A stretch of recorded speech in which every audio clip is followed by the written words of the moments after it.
बारामतीच्या मयुरेश्वर चौकामध्ये शिवसेनेनं आयोजित केलेल्या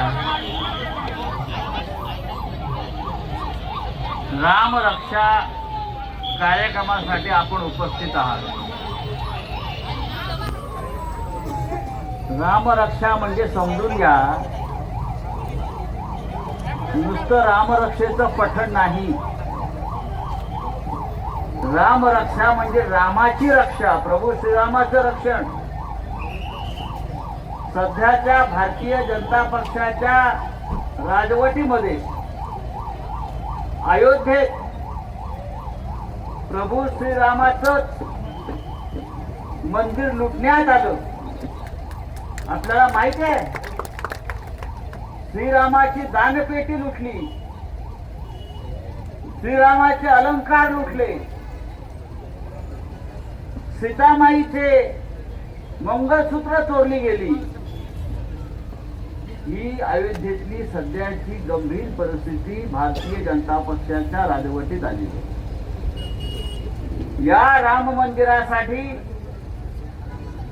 हजारो करसेवकांनी आपलं बलिदान दिलं. आंदोलनात आम्ही सगळे होतो, त्याच्यामध्ये अटका झाल्या, लोक तुरुंगात गेले. तेव्हा हे राम मंदिर अयोध्येमध्ये उभं राहिलं. त्याचा ताबा नरेंद्र मोदींनी आणि त्यांच्या लोकांनी घेतला आणि 1400 कोटी रुपये गेल्या 2 वर्षात त्या मंदिरातून सीसीटीव्ही कॅमेरा लावलेले असताना लुटले. जनतेचा पैसा, आपला सगळ्यांच्या भाविकांचा पैसा.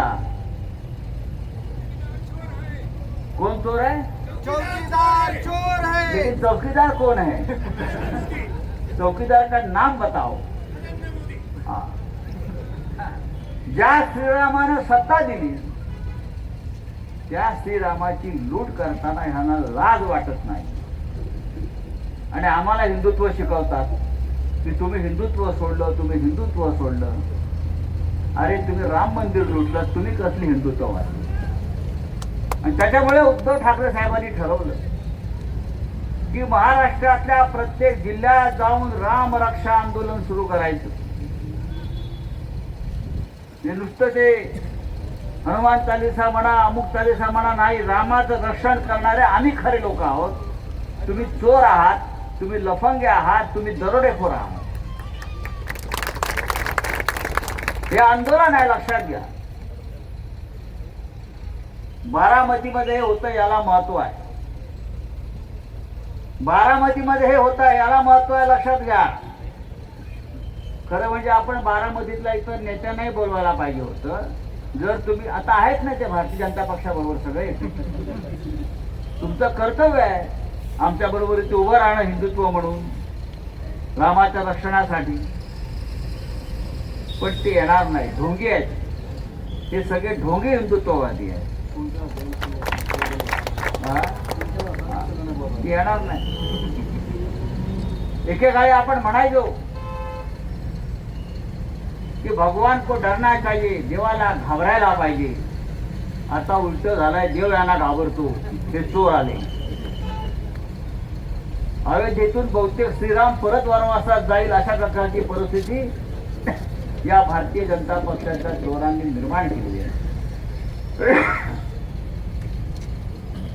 मुंबईमध्ये मोठं आंदोलन झालं राम रक्षा.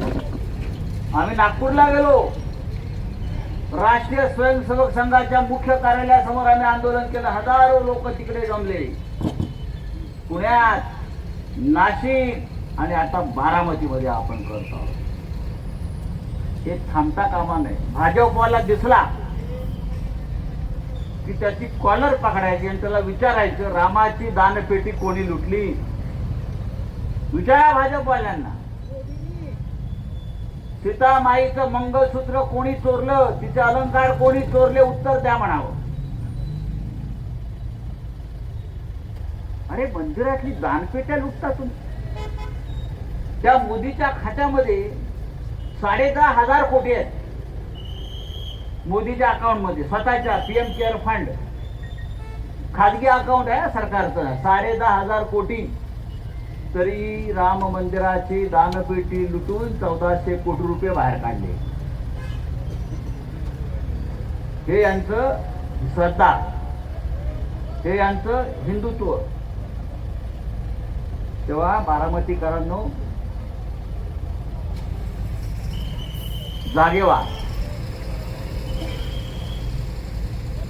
आणि खरा राम कुठे आहे ते शोधा. खरा राम बाळासाहेब ठाकरेंनी उभा केला, अयोध्येत आंदोलन केलं. बाळासाहेब ठाकरे म्हणाले तेव्हा हे पळून गेले भाजपचे लोक. हिंदू हृदय सगळं झाल्यावर ना आम्ही नाही तोडलं, आम्ही नाही तोडलं. तेव्हा बाळासाहेब ठाकरे, तेव्हा बाळासाहेब ठाकरे म्हणाले, जर ही बाबरी तोडण्यामध्ये जर माझे शिवसैनिक असतील तर मला त्यांचा अभिमान आहे.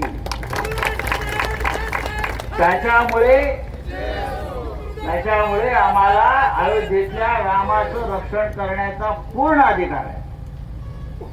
राम रक्षेचा अधिकार जर कोणाला असेल तर तो हिंदू हृदय सम्राट शिवसेना प्रमुख बाळासाहेब ठाकरे यांच्या खऱ्या शिवसेनेला आहे, मिंधेला नाही. आम्हाला आहे, भाजपला नाही. आम्हाला आहे, आपल्याला आहे. हे चोर आहेत. यांनी बाळासाहेब ठाकरेंचा धनुष्यबाण चोरला, यांनी बाळासाहेबांची पवित्र शिवसेना चोरली.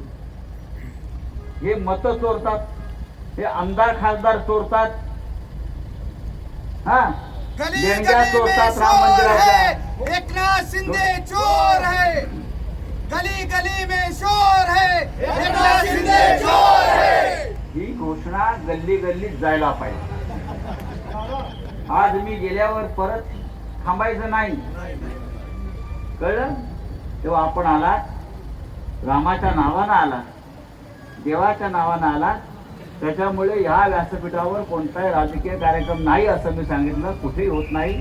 आपण रामाचं स्मरण करायचं आणि हे आंदोलन जे आहे बारामतीमध्ये जिथे जिथे मंदिर आहेत, जिथे जिथे भाजपची कार्यालय आहेत, जिथे जिथे RSSची कार्यालय आहेत, त्या प्रत्येकाला जा विचारा, एवढंच सांगतो आणि आपण पुढल्या कार्यक्रमाला सुरू करूया. जय हिंद, जय महाराष्ट्र.